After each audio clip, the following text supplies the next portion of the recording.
Hi, Lisa Gollum Art, and today I thought I'd do a fall-inspired abstract for you on a pre-done background. Now this has been sitting in my room of canvases for probably a couple years, and I've never used it for anything, so I thought it could be the underlayer in my abstract painting for today. It's the right color scheme for fall. I also wanted to show you that I pre-mixed some paints. All right, so I wanted to show you that I did pre-mix some colors. I have some brown mixed with a little black. That was raw umber. This is raw umber mixed with a little yellow.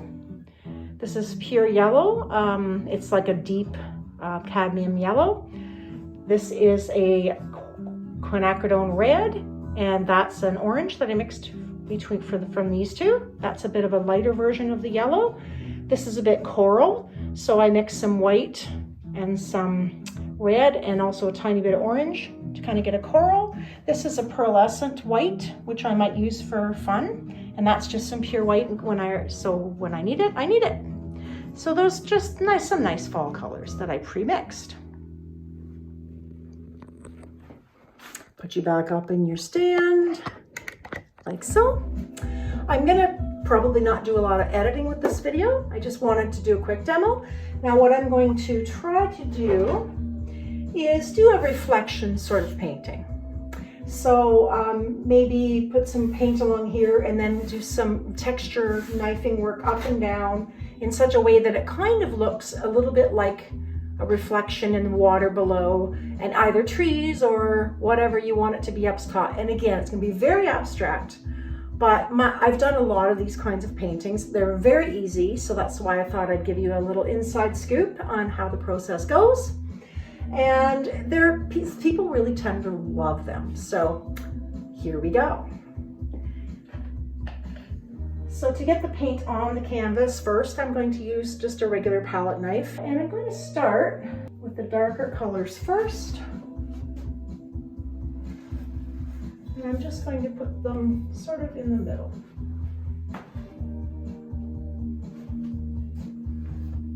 I'm going to try and do this fairly quick just to show you it does not have to take a long time. I'm trying not to be too even, so I might put a little more dark on one side than the other. Then I'm going to go to the other brown that I mixed. Very fall, not my favorite color brown, but you know, it's not going to be the accent color, so it's all good. Okay. Now I'm going to wipe off my palette knife and maybe do some red next.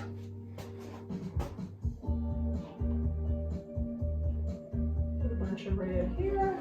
I wish I could pick up that palette paper, but I really can't. I'm going to put some red here. Notice I'm concentrating kind of on that middle area. Put some red here.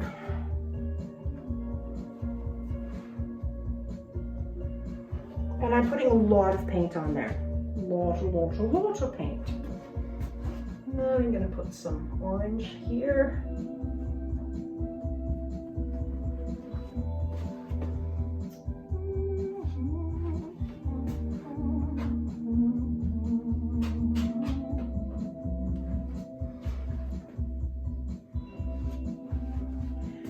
Maybe just a little orange here. All right, wiping off my palette knife again. And now I'm gonna go for that coral, that really pretty coral color.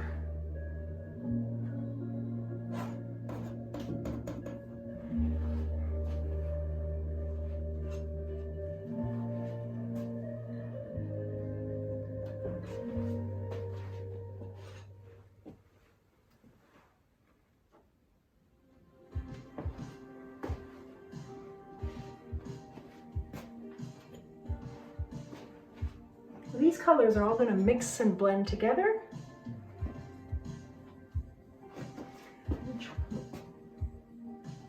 going to give you some beautiful effects. This is my favorite yellow of all time in the world. And I'm not thinking too much about where I'm putting the colors, except that I don't want them to be too symmetrical. So in other words, if I put a lot of yellow there, I won't put a lot of yellow here because that would be too samey. And I don't like samey, and it makes for less interesting compositions if everything kind of looks the same. So that's probably good for the yellow. And now I have some light yellow, which I might sort of put. The lighter colors I might keep a little more in the center, just for fun.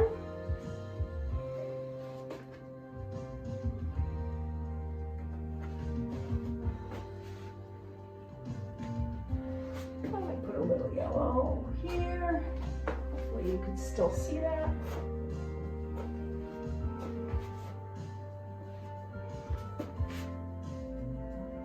Just a little edge there.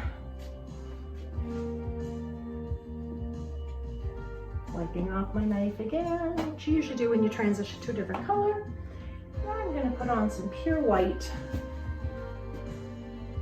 just because I can. The white is going to act as a lightener and a blender for all the different colors.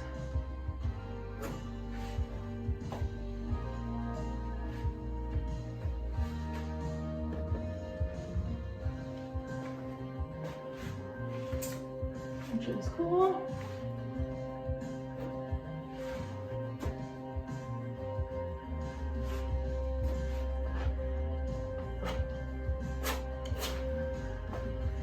And because the white will blend with all the other colors, I'm going to add quite a bit of it, especially in the top half, because if this is sort of an abstract landscape, you would see a lot of white highlights in the top. But of course, I want a little white elsewhere as well. Yeah. Now, that probably looks like just a kind of a mess. I don't know if you want to see it a little bit closer.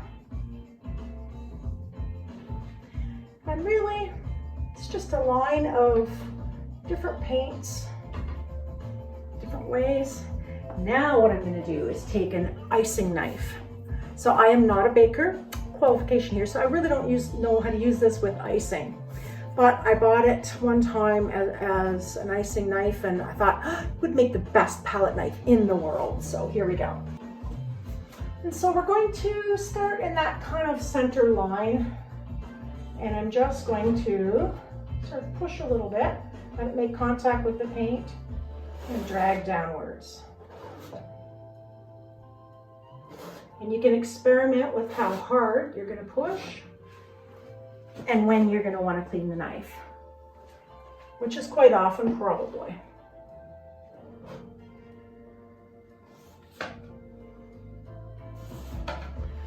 Now the trick being, if you push really hard, you'll get the smeary look, which is cool. If you push less hard, you'll get the hit and miss, I call it, or inconsistent look, which is also cool, just different cool. Now, I like pulling knives downwards and I like pushing them upwards, just so you know. So I'm moving the painting around, and let's get some of these light areas happening. Oh, isn't that beautiful?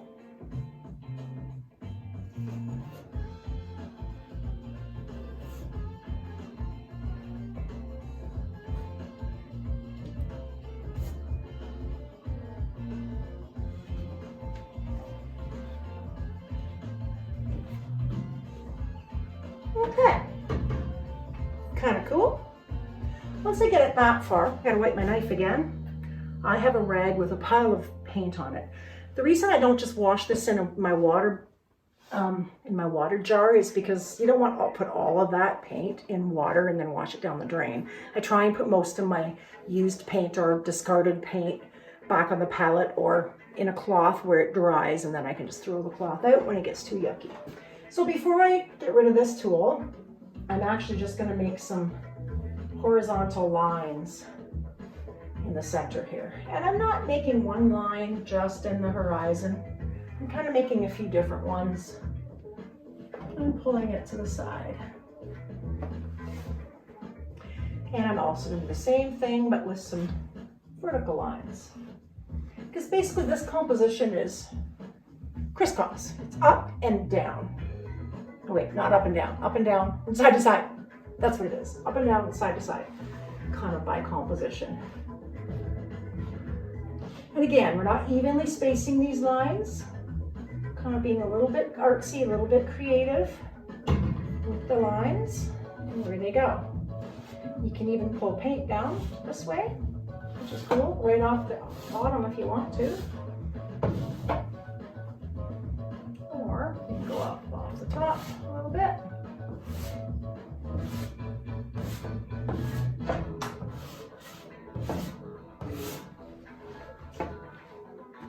Wiping the knife.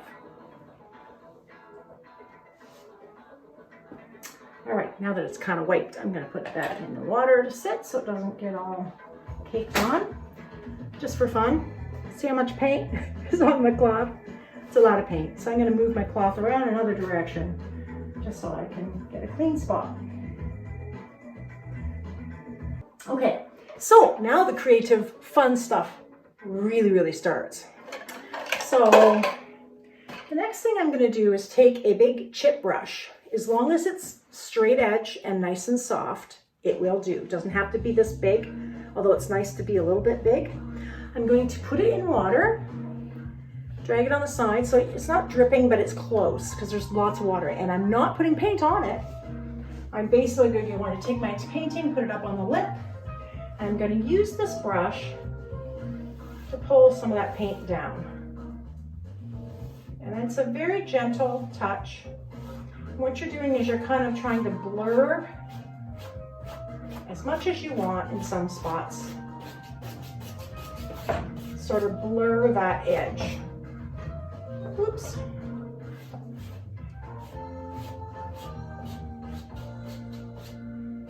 And my brush is still making little marks, and that's okay. That's part of the cool part. So you're trying to get that blur of what happens when, you know, the sun shines on water. And what I love about this is it's not completely getting rid of that background, because I kind of like the background. You do have to keep it up on the lip or you can't get all the way off the bottom. There we go.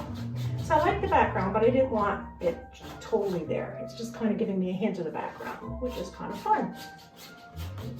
And I really like the background on this side, so I might just let it show a little more on that side. Sometimes it's better if you just pick it up. And then I'm gonna at the end do this. There we go. Yeah. Coolio. And again, I don't like going upwards with my brush either, so I'm gonna spin my canvas around. Sometimes people, but I'm gonna clean the brush in the water, because I don't want the same colors as I had in the brush already from the bottom. And I'm kind of doing the same thing in the bottom here. And with a really wet brush, it will pull any paint that's not quite dry. When the paint, if the paint is dry, it won't move. That's cool. If I want some of those places, I don't want to brush over them. I'm not brushing over all the, like, any interesting little bits. We're going to leave those. And we can always come back and lighten this after the fact. This might be kind of the first step, although I've had it happen that I've actually loved it so much when I was done this step that I didn't do any other steps. It is annoying. This is a narrow canvas, so it doesn't like to sit on the lip very consistently here. I think that background works really well with the colors I chose. And I want some yellows up here. Look at that. That's beautiful. Beautiful. I'm trying to stand to the side so you guys can see what I'm doing. Once I get some at the bottom, I can go upwards instead.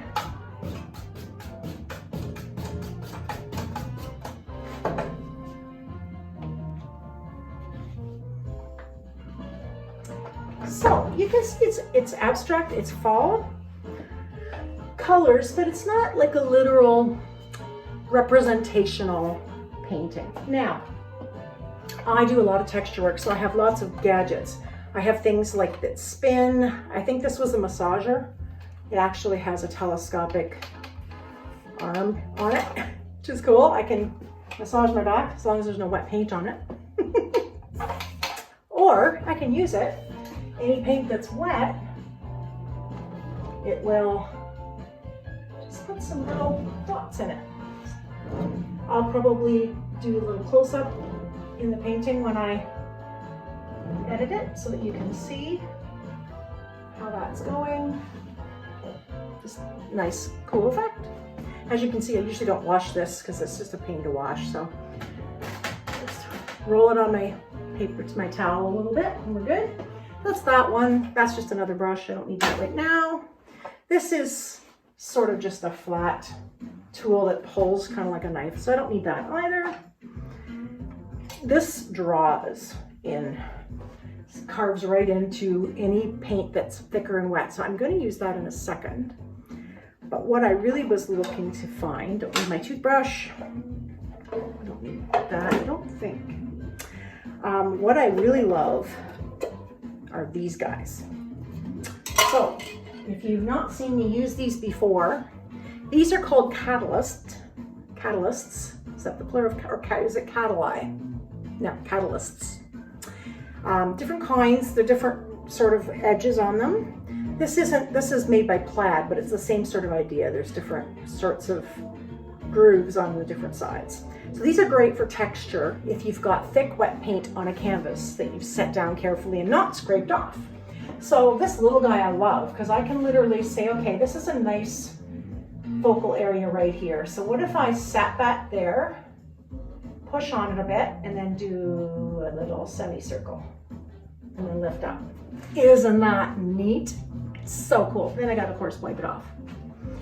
And because I don't like ever a one-off, I'm going to do a little quarter of a one there. And maybe just a little right there as well. I never want one, I don't want one of anything. So these can do the same thing. This one's fun because it's just got little points. So say I want to do a little bit of reflection dance.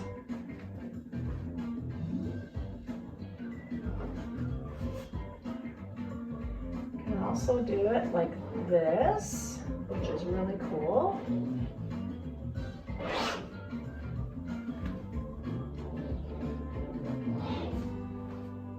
Neat. So cool. I'll wipe that off. There we go. This one is very similar to that small one. The only thing I could do is I can get a big, a lot rounder circle with this one. So maybe above this circle, I will do a really big one. That's so neat. And maybe here I'll just do some stripes.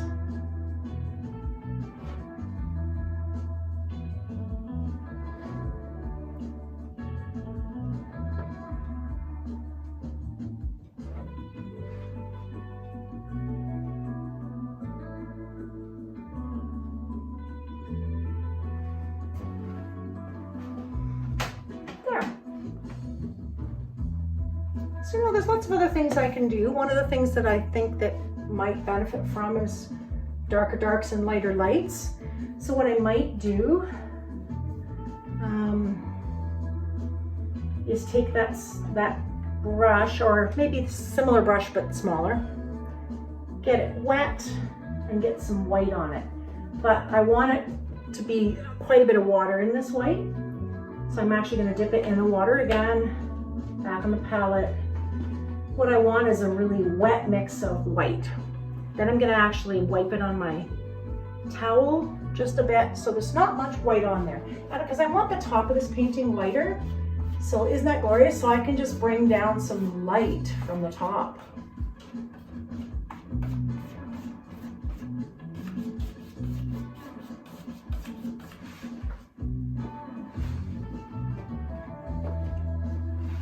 Especially the edges here. I just want some more light areas in the top. And I think that's going to really make the painting pop. Just especially maybe here, some white. Now some of the paint is wet, so I'm gonna start getting corrupted white color, so I'm gonna mix it off a little bit.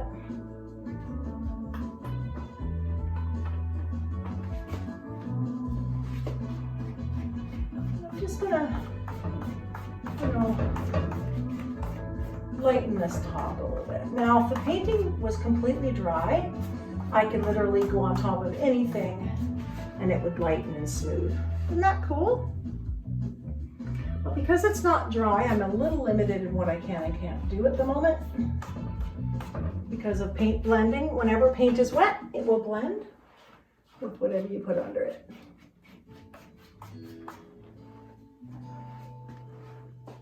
So one last thing I wanted to try. I have this little thing that's got like a very pointy thing on the end. I got a thing with a pointy thing. I'm very coherent. I don't know what these are called. You can use like any kind of tool that has a point on the end. You can even use a pencil if you want, or a pen that's out of ink maybe. Anything pointy. But this is specific for this purpose. And you can actually sort of, I like to do sort of stylized writing. You can do something like that. It just creates a little bit extra interest, and I did it kind of around the focal point area. I mean, this is a time too where you can maybe do, I keep adding one more thing. I do tend to do that.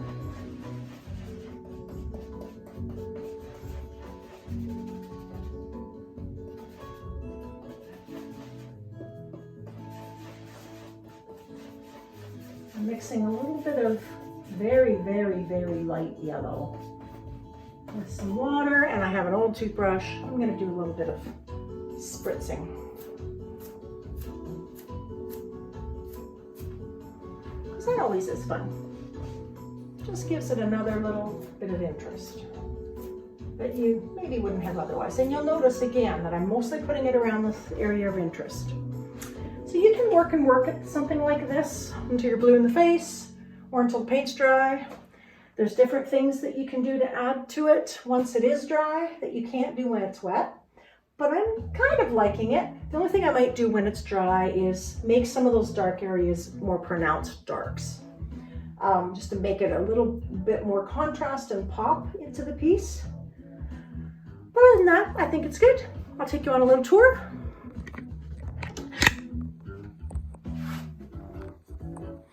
"25 minutes, very easy video." So there's the painting. You can see some of those details nice and close up. Again, just kind of funky. I love those little lines we get with those catalysts. You can see those little dots with the massage wheel thing. You can still see that the background's peeking through in some areas, which is fun. But I love the style of painting where it goes from fuzzy on the edges to more pronounced in the center. It really draws the eye in. And these concentric half circles as well are really meant to draw the eye in. So there you have it. I don't know what I'm going to call it, but that is my little fall painting, but abstract. Have a great rest of your day. Bye.